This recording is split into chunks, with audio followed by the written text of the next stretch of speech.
Amén.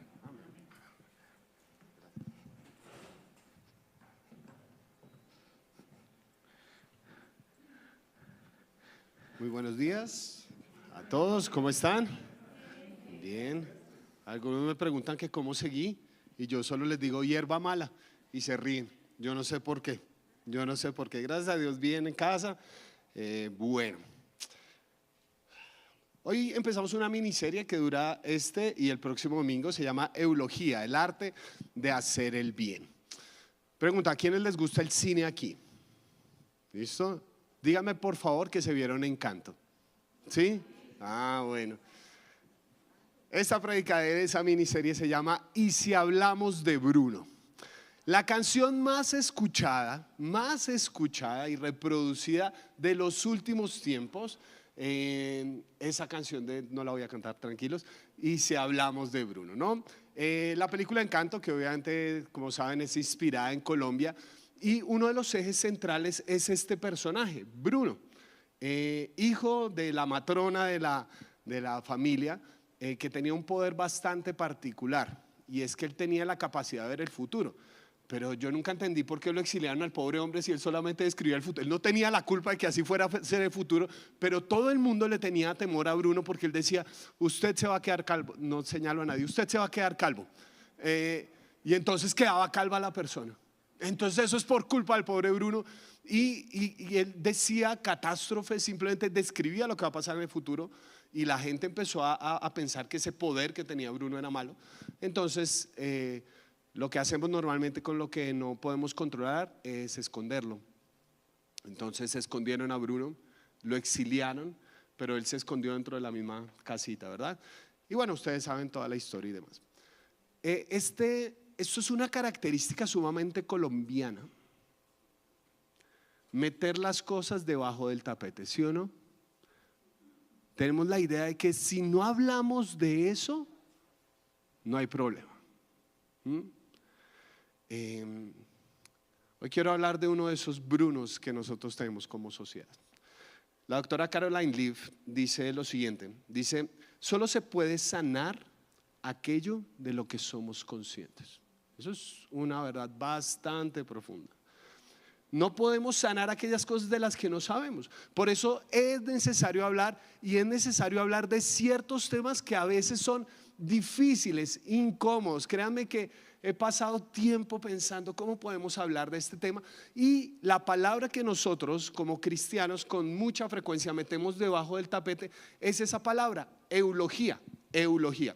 Es del griego y está constituida por dos conceptos, eu y logía.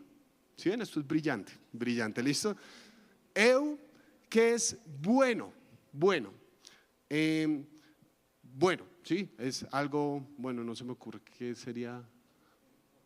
Digamos, se le dice, bueno, podemos estar en desacuerdo filosóficamente con el término, pero eutanasia, eu quiere decir buena y tánatos de muerte, buena muerte. Sí, eso podemos, digo filosóficamente, pero eu es la palabra para bueno.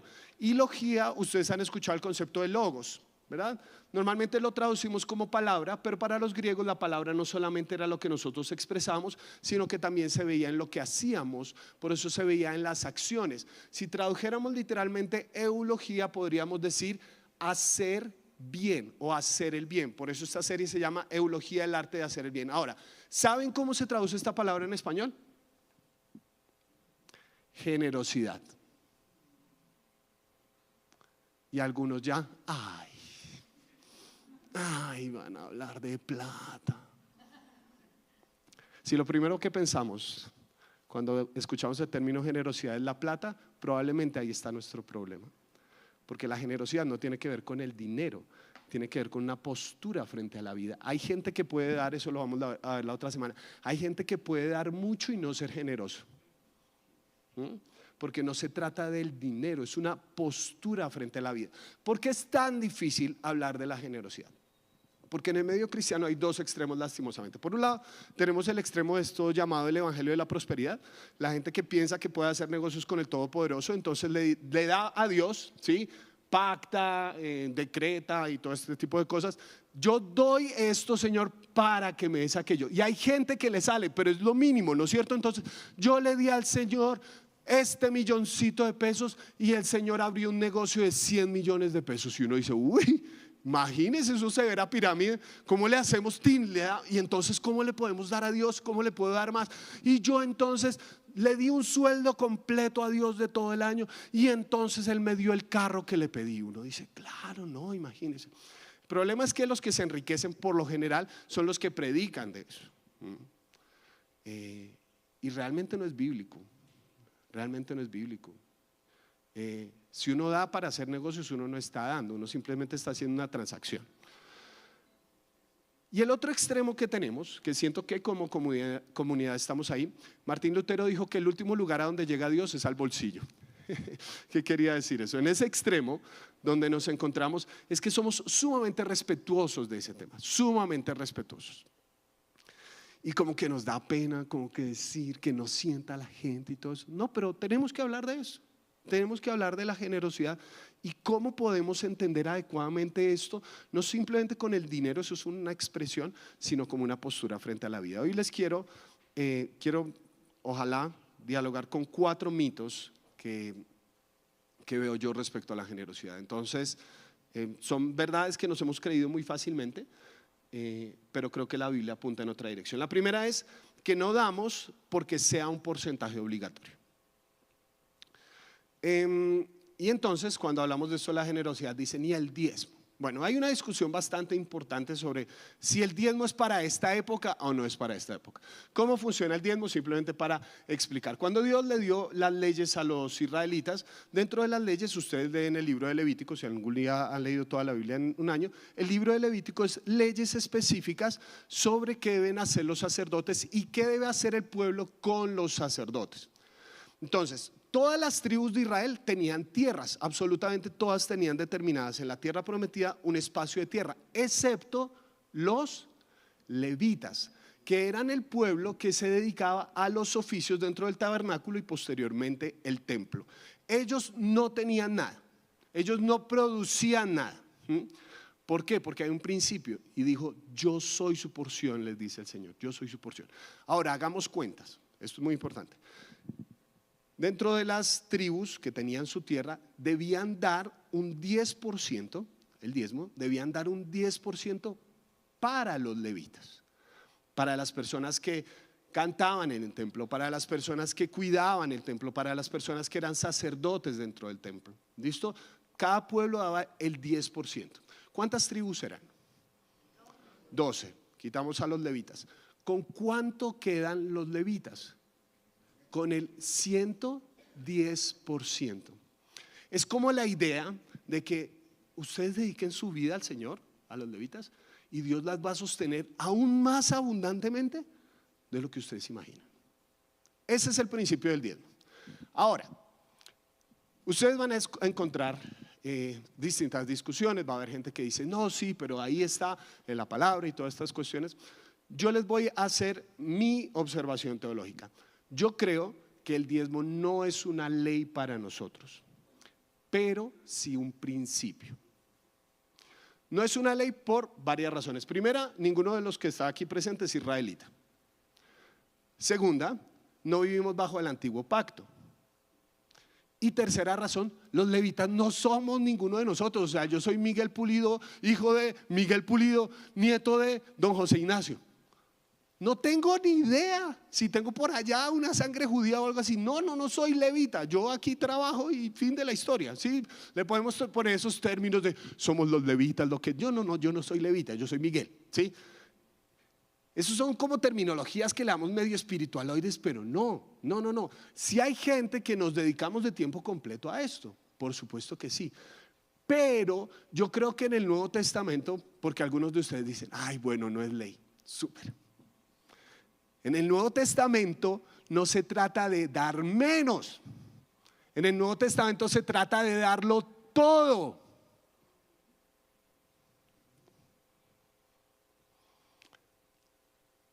Damos, esta es la verdad, porque nuestro corazón ha experimentado la gracia de Dios. damos. El problema otra vez no está en la billetera, está en tu corazón.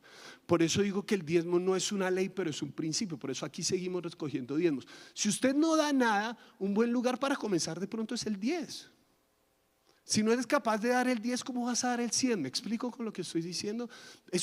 Puede ser un principio de vida, pero el mismo apóstol Pablo ya no lo puso como una ley, sino que lo apuntó a una decisión del corazón. Vean lo que dice 2 de Corintios capítulo 8 versículos 7 y 9. Esto es lo que dice el apóstol Pablo. Cada uno debe dar, ahí está, cada uno debe dar el 10. Podemos pasar, Javi, por favor. 2 de Corintios 8, 7, 9. Cada uno debe dar el 10 según lo que haya decidido en su corazón. Si no soy capaz de dar el 10, mi problema no está en la billetera, está en el corazón. ¿Qué le pasa a mi corazón que tiene esa incapacidad de dar sin esperar nada a cambio? Esa es la pregunta que se tiene que hacer una persona. No de mala gana, por favor, ¿sí? Ay, Señor, te doy, pero no de mala gana, ni por obligación, porque Dios ama al que da con alegría. Y Dios puede hacer que toda gracia, vean esta belleza, abunde para ustedes, de manera que siempre, en toda circunstancia, tengan todo lo necesario y toda buena obra abunde en ustedes. La gracia no es simplemente algo que yo recibo para mí, es algo que me ayuda para dar a otros. No damos porque sea una obligación, damos porque tenemos un corazón transformado por la gracia del Señor. El segundo mito en cuanto a esto de la generosidad es que no damos según las circunstancias lo permitan. No damos según porque yo los entiendo, porque me pasa, ¿sí? Según las circunstancias, cuando yo tenga tanto, ahí puedo dar. Ahí puedo dar. Cuando yo gane un sueldo de 10 millones de pesos, ahí pues puede dar uno 1 millón. Pero si me estoy ganando apenas 1 milloncito, ¿cómo dar unos 100,000? Esa es la hipótesis que todos tenemos dentro de nosotros. Y siempre he trabajado con los jóvenes durante los anteriores casi 20 años de mi vida. Siempre empezamos a posponer la bondad. Y ustedes le preguntan a un joven, bueno, ¿y cuándo quieres servir al Señor? No. Cuando ya sea adulto y ya no esté en la universidad, que me toma mucho tiempo, entonces cuando yo trabaje, que ya tengo más tiempo, puedo servir al Señor. A ver, campeón, cualquier persona que trabaja te va a decir, no, hermano, no. Y los que trabajan, ¿cuándo vas a servir al Señor? No. Cuando me pensione. Y cuando están pensionados, pues yo voy y los visito con mucho gusto. Ya no tienen la fuerza para eso, porque empezamos a posponer la bondad.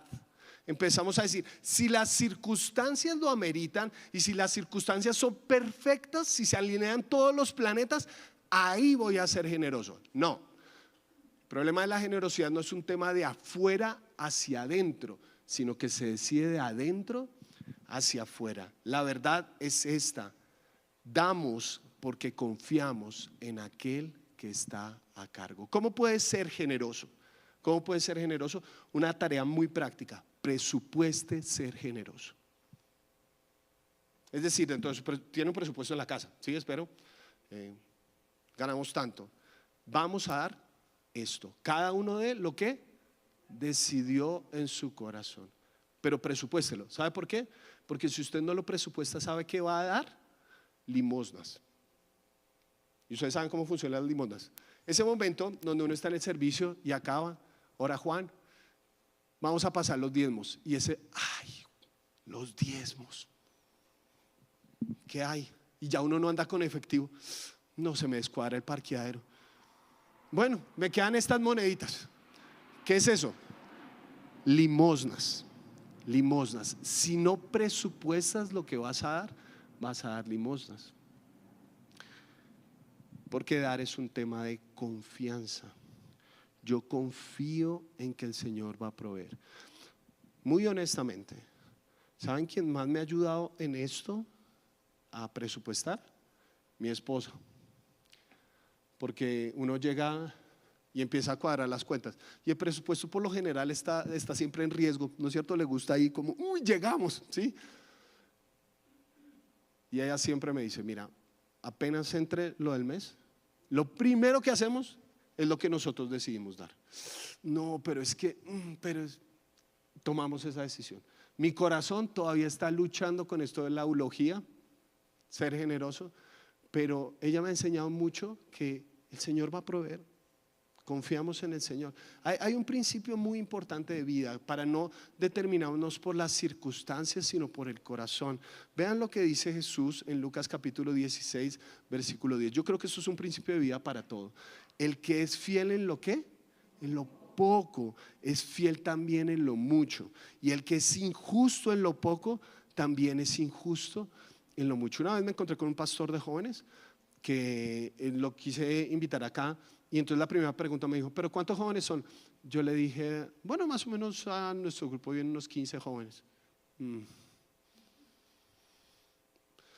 Y me dijo así, bueno, yo miro a ver qué hablo. Y yo le dije, ¿por qué? No, es que yo preparo mensajes cuando son 50 jóvenes o más. ¿Se dan cuenta de lo que está pasando? Y hay gente que piensa así, hay gente que piensa que es así la vida, ¿sí? Se imaginan que yo, antes de preparar el mensaje, era, ¿cuánta gente irá a ir? No, hoy fueron solo 30 y los que ven por internet. No, hoy improvisamos. ¿Qué es esa ridícula? ¿Se imagina que yo pasara así mi ministerio? ¿Cuántos jóvenes están? Vean, si vienen 5, yo preparo como si fueran 2000. ¿Por qué? Porque el que es fiel en lo poco, ¿qué te asegura? Es que tú dices, si no eres capaz de preparar cuando son 15 personas, ¿qué te asegura que vas a preparar bien algo cuando son 50? Lo mismo pasa con el dinero. Si no eres capaz de ser fiel hoy con lo que te ganas, ¿qué te asegura que vas a ser fiel con lo que te imaginas? Fiel en lo poco. Algo que me encanta, hay una chica cuando abrimos las inscripciones para los campamentos, ella se presupuesta muy bien y siempre compra marranitos. Yo los guardé algún tiempo en la bodega, porque siempre cuando ya viene una semana, 2 semanas antes del campamento, que ya toca pagar todo, pero como los colombianos somos extremos y nos gusta pagar el viernes antes de salir del campamento, ella sí es bien presupuestada y 15 días antes llega con su marranito. Durante todo el año ahorra para el campamento. ¿Cómo se llama eso? Fiel en lo poco, en lo pequeño, en lo que nadie ve. Si no eres fiel orando cuando nadie te ve, ¿qué te asegura que vas a ser fiel orando cuando todo el mundo te vea? El tercer mito es que nosotros no damos para obtener una bendición. Cuando yo era pequeño, hace un poquito, cuando yo era pequeño, en la iglesia donde estábamos con cierta frecuencia, y ahora probablemente lo entiendo, cada cierto tiempo decían, bueno, vamos a tener tiempo de testimonios, y siempre que era tiempo de testimonios, alguien hablaba del diezmo. Y bueno, ya sabíamos entonces, pero siempre yo lo recuerdo muy claramente, y hoy en día lo cuestiono. Siempre que la persona pasaba, llegaba y decía, primero, drama, ¿sí?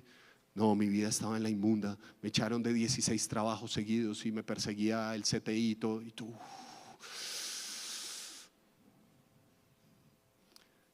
Y me salió un trabajo atendiendo en caja en un supermercado. Qué duro. Y tengo 32 niños y todo. Uy, no. Y entonces decía, entonces yo decidí dar para la iglesia. Tenía un sueldito y decidí dar. Y entonces la persona siempre decía, y Dios me bendijo y me salió tal trabajo y me salió tal negocio y todo eso. Bonito, o sea, yo no estoy negando, o sea, si usted tiene esa clase de testimonio, fantástico. Pero se dan cuenta que en el fondo ese tipo de testimonios apelan al resultado, es decir, yo doy para que mi vida se solucione. Y puede que sí, puede que usted decida dar el diezmo, decida dar ofrenda, decida presupuestar y le vaya increíblemente bien, pero ¿y si no? porque a esos no los invitan para el testimonio. Y si no les sale el super negocio que usted esperaba, y si los hijos no vuelven a la casa después de que usted hizo lo del diezmo, ¿se dan cuenta que damos con la idea de que esto, cuando lo doy, me va a dar un beneficio? Nosotros no damos para experimentar bendición.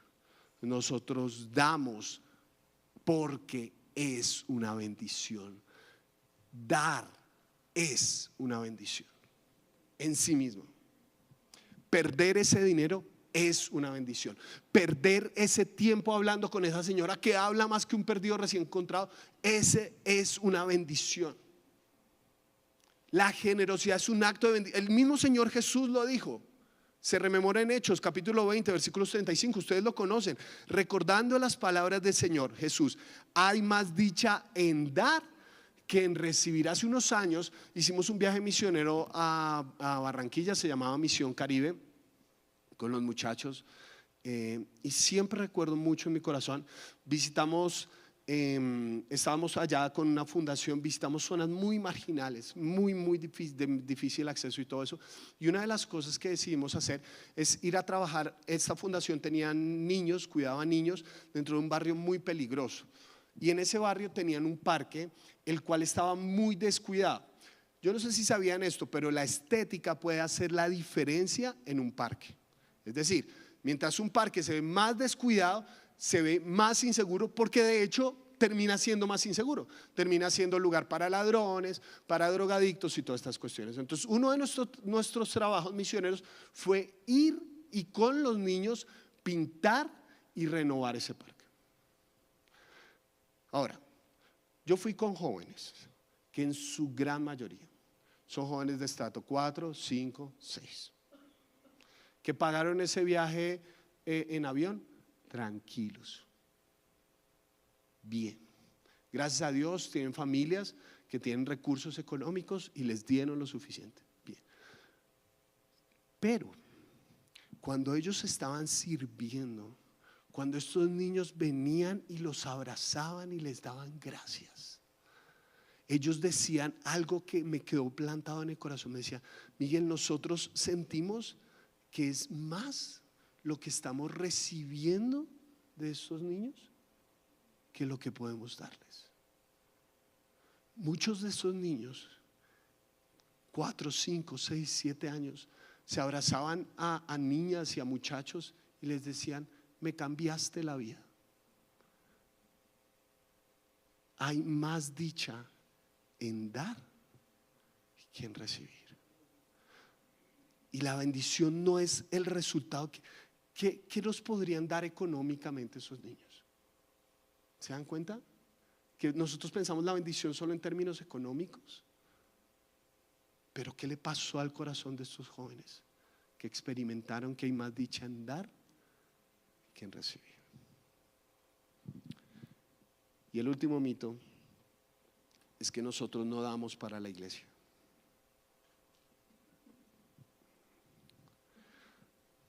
Cuando la gente habla de dar para la iglesia, y de hecho si ustedes buscan en Google iglesia, les aparecen estas imágenes. La iglesia es un lugar. Vamos a la iglesia. Y como es un lugar, en ese lugar se hacen ciertos eventos con cierta regularidad. Entonces tenemos las reuniones de los domingos a las 9:30 y 11:30 de la mañana, pero además de eso tenemos otros eventos como las reuniones de los grupos afines que posteriormente vamos a abrir. Entonces, esto da una mentalidad que yo voy a un lugar donde algunas personas me prestan un servicio. Es decir, viene Oscar y canta, viene Miguel, Juan o cualquier otra persona y predica y se acabó, nos vamos.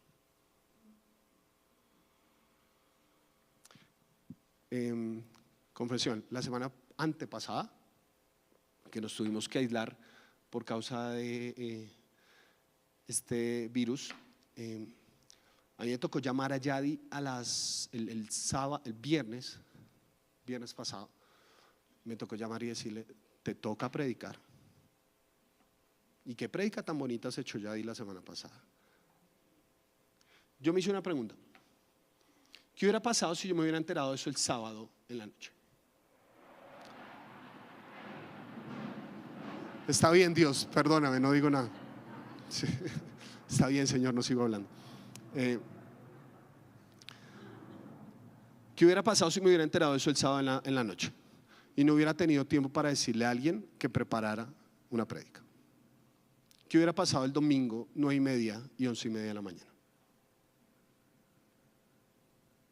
¿Se dan cuenta que tenemos mentalidad de que venimos a que alguien nos dé algo? Y muy fácilmente esa mentalidad nos genera exigencias. Una vez, una persona, estábamos aquí, pues acaba el servicio, yo estuve predicando y me dijo: pastor, quiero hablar con usted. Y yo, listo, bueno, dígame. Me dijo: pastor, ¿sabe qué? Hoy no me gustó la alabanza. Y yo le dije: qué bueno, no era para ti.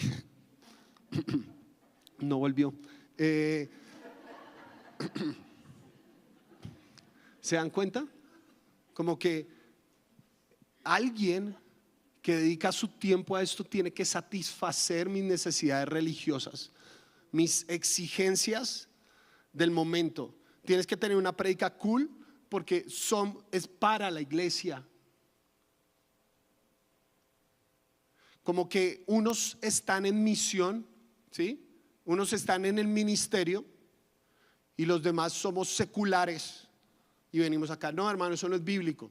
Si usted es cristiano, usted es misionero. Fin de la historia.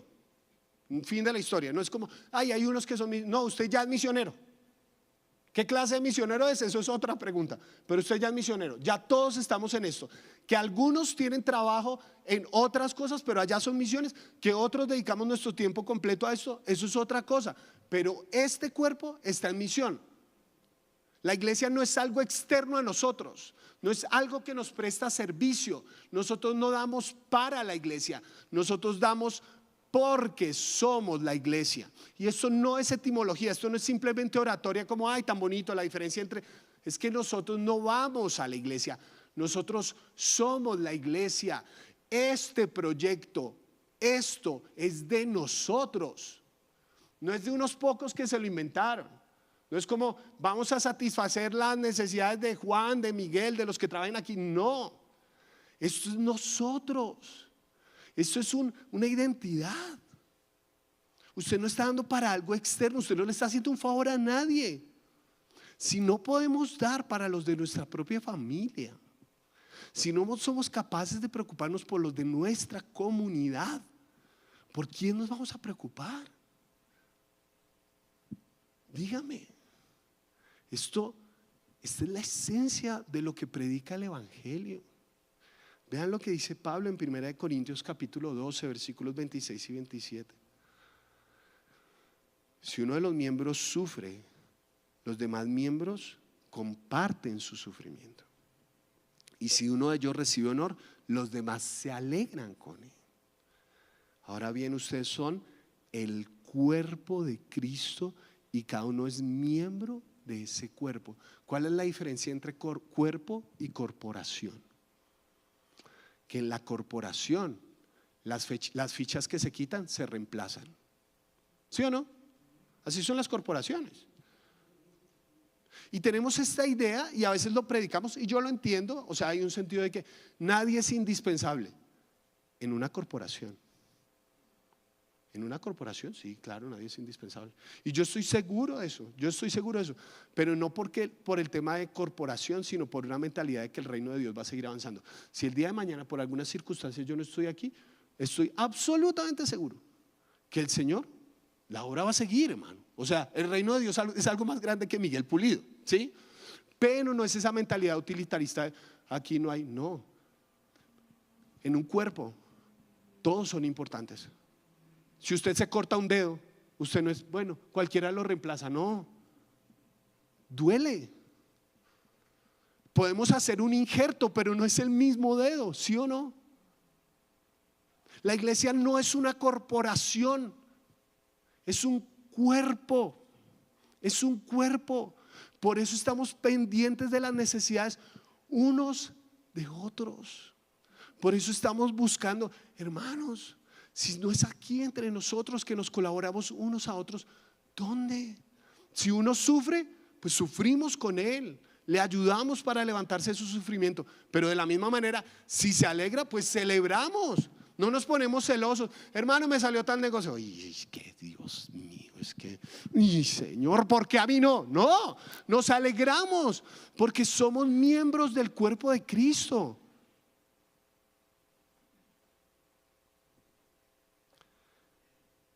La pregunta es si eres miembro o solo eres un consumidor. Ahí está la diferencia. Para un miembro la generosidad es natural. El cuerpo es generoso con el cuerpo.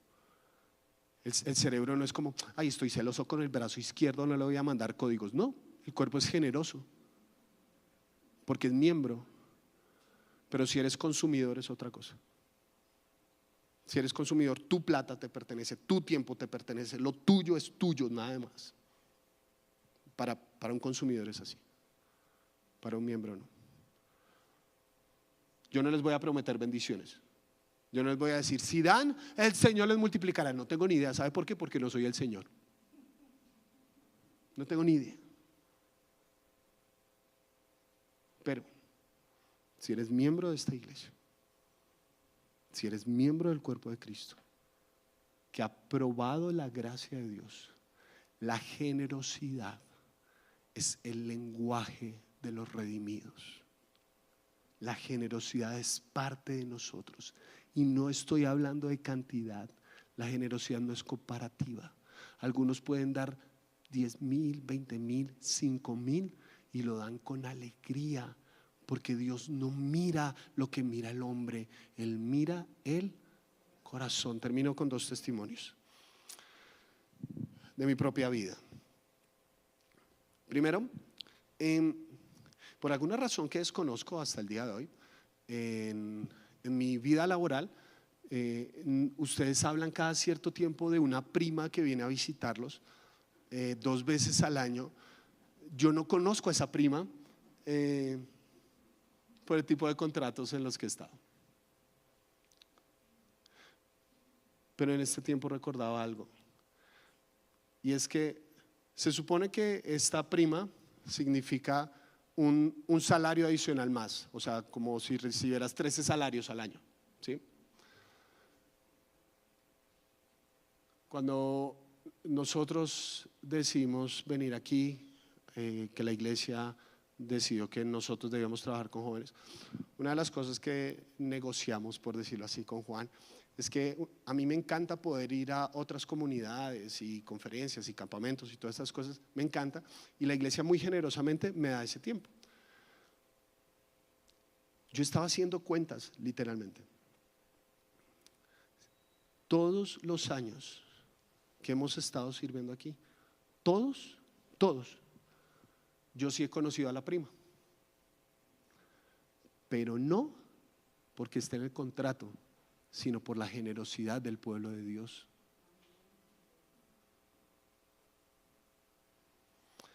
Y el segundo testimonio, yo estoy aquí por la generosidad de las personas. Cuando yo tenía unos 12 o 13 años, mis padres están en una situación económica muy difícil, y el campamento de jóvenes de la iglesia donde estábamos, pues abrieron el campamento de jóvenes. Y cuando uno está en una situación económica difícil, no importa lo caro o barato que parezca, es imposible, ¿sí? Si uno está tratando simplemente de comer, un extra de, no sé, 150,000, 250,000 pesos es un mundanal de plata. Una semana antes de ese retiro de jóvenes, iba a ser, yo creo que el primer retiro de jóvenes donde yo iba a ir. Terminamos el servicio en la iglesia. Mi papá no es una persona que llore mucho, y pues yo me había quedado con mis amigos. Él había salido a la puerta de la iglesia y volvió a entrar, y cuando volvió a entrar viene con los ojos encharcados. y me dice: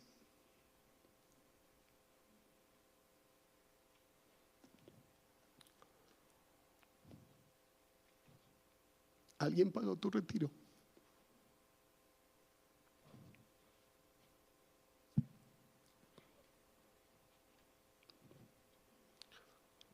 Yo no sé quién fue. Hoy no sé quién fue. Pero en ese retiro pasó algo que cambió mi vida. En ese lugar yo recibí el llamado de Dios para mi vida, que a esto que hago me iba a dedicar 100% del tiempo. Alguien le pagó el retiro a un jovencito y hoy la iglesia del Señor le estoy dando lo mejor que puedo. Pero ¿dónde empezó todo? En la generosidad de un desconocido, no sé quién es hoy, que decidió dar de su dinero, de sus recursos, para bendecir a otros.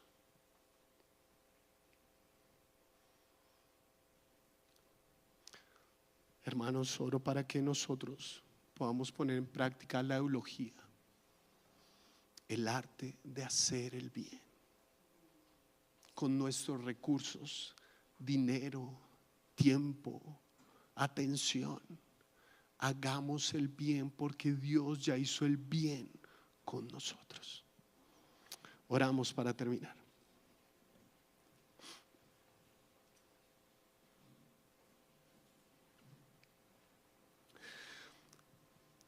Señor, hoy que nos acercamos a la mesa, esa mesa que es un recordatorio de tu generosidad, que tú hiciste el bien, no entregaste dinero, entregaste la vida por nosotros. Ayúdanos a hacer esa clase de comunidad, Señor, que entregue la vida, que lo dé todo por amor a ti y por amor a otros. Que experimentemos la alegría que hay más en dar que en recibir. Esa interminable y eterna paradoja que al vaciarnos estamos más llenos de alguna forma. No sé cómo funciona, Señor, pero oro para que nosotros seamos una comunidad generosa, Señor, generosa. Que estemos pendientes de los otros, que no pensemos que el dinero simplemente es un recurso para que se estanque en nosotros, sino que bendiga a los demás, que bendiga a tu comunidad. Tú has bendecido a nuestra iglesia con infinidad de miembros que tienen infinidad de funciones y capacidades, y nosotros no queremos ser una corporación, queremos ser tu cuerpo, Señor. Y como miembros de este cuerpo, no simplemente queremos ser consumidores, queremos ser misioneros y protagonistas dentro de la historia de la construcción del reino de Dios. Gracias, Padre, por este tiempo. Gracias por tu palabra.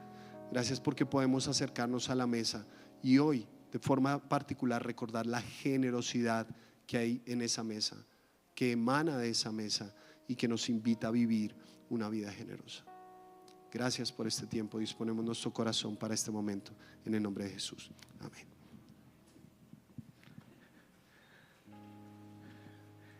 La invitación